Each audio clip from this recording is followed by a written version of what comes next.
Hi friends, ఈరోజు నేనైతే మా చేలోకి వచ్చాను. ఇక్కడ మా నానమ్మ కొన్ని రకాల కూరగాయ మొక్కలు వేసింది.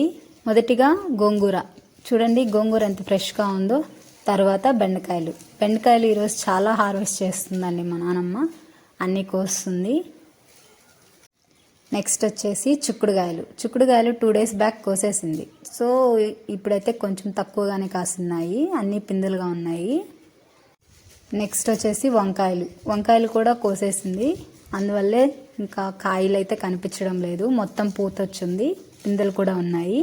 చూడండి, వంగ చెట్లు కూడా చాలా ఫ్రెష్గా ఉన్నాయి.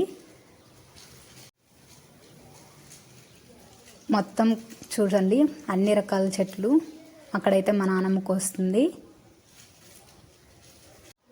ఇవైతే టమాటా చెట్లు కూడా పచ్చిగా ఉన్నాయి. కాయలు కొన్ని రోజులు పట్టుతుంది అవి పండు మాగడానికి.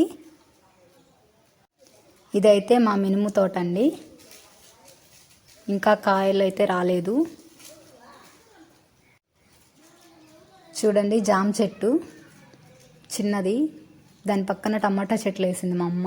అన్నీ పండు మాగిపోయినాయి, కోయాలి ఈరోజు. Thank you for watching friends. Please subscribe my channel.